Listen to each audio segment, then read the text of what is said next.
बुढ़ापे तक आपका एक भी दांत नहीं टूटेगा। बस आपको इस एक चीज़ को इस तरीके से इस्तेमाल करना है। क्या करना है और कैसे बनाना है, चलिए वीडियो में आपको बताते हैं। उम्मीद करती हूँ आज की ये जानकारी आप सभी को बेहद पसंद आएगी।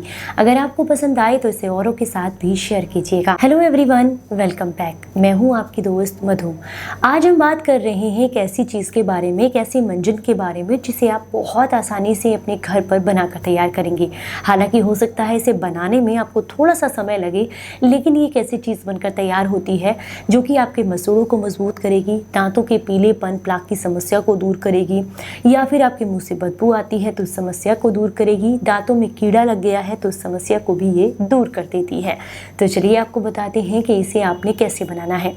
एक बात का विशेष ध्यान रखें, लास्ट टाइम जब मैंने आपको दंतमंजन बताया था तो बहुत सारे लोगों ने ये सवाल किया था कि इतनी ज़्यादा मात्रा में आप फिटकरी बता रहे हैं, इसका इस्तेमाल करने से तो हमारे दांत ही गल जाएंगे।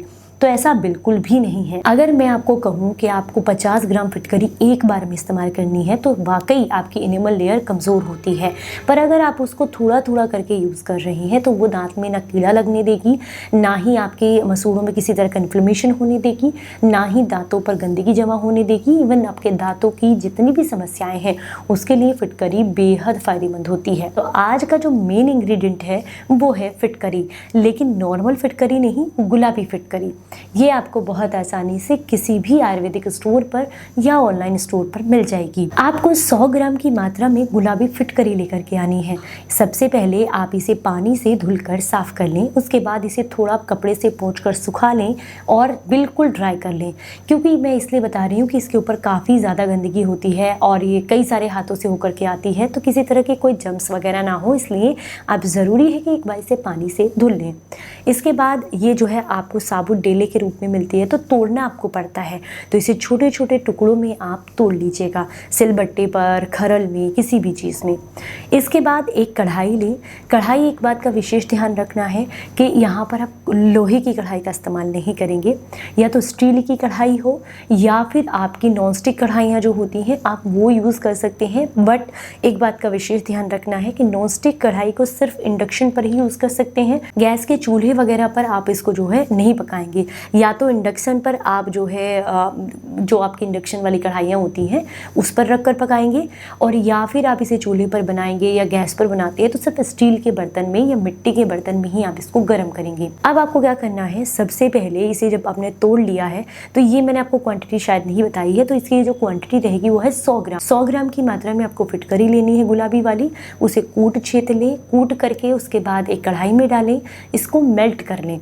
मेल्ट करते समय इसके अंदर आपने लगभग 25 ml सरसों का तेल मिलाना है।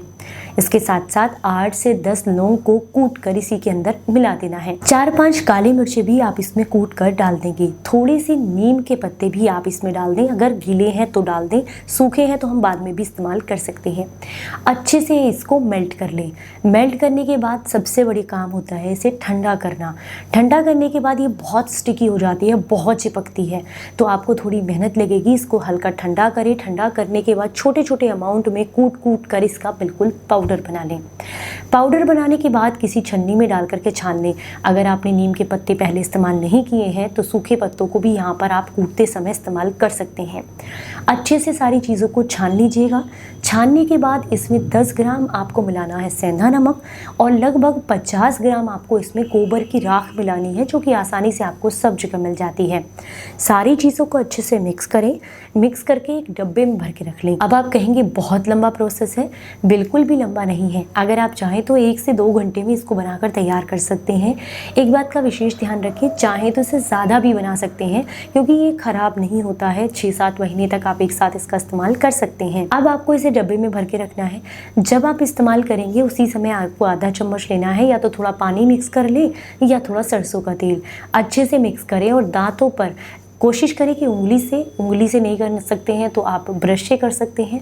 अच्छे से मसाज करें, दांतों की सफाई करें उंगली से करें तो फिर गम्स के ऊपर भी इसकी अच्छे से आपको मसाज करनी है ताकि ये गम्स को भी मजबूती दे।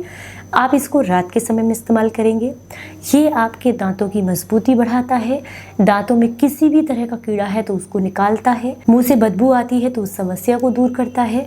इसके अलावा या फिर आपको कहीं पर भी दांत में कोई इन्फ्लेमेशन है, मसूड़ों में इन्फ्लेमेशन है तो उस समस्या को दूर करेगा।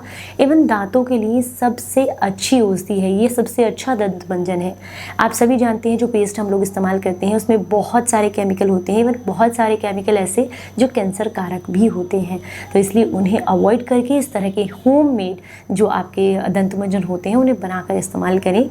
और अगर आप इतनी मेहनत नहीं करना चाहते हैं तो सिर्फ छोटा सा काम तो ज़रूर करें। गोबर की सिंपल राख आपको हर जगह मिल जाएगी, राख लें, सेंधा नमक लें, उसमें थोड़ा सा सरसों का तेल डालें और उसी से आप ब्रश करें, या फिर आम या अमरूद की पत्तियों से ब्रश करें, लेकिन पेस्ट का इस्तेमाल ना करें। उम्मीद करती हूँ जानकारी आप सभी को पसंद आई होगी। अगर अच्छी लगी है तो इसे ज़्यादा से ज़्यादा लोगों तक शेयर कीजिएगा। चलिए फिर मिलूंगी किसी नई जानकारी के साथ, तब तक अपना बेहद ख्याल रखिए और हंसते मुस्कुराते रहें। Stay healthy, stay happy. Bye bye.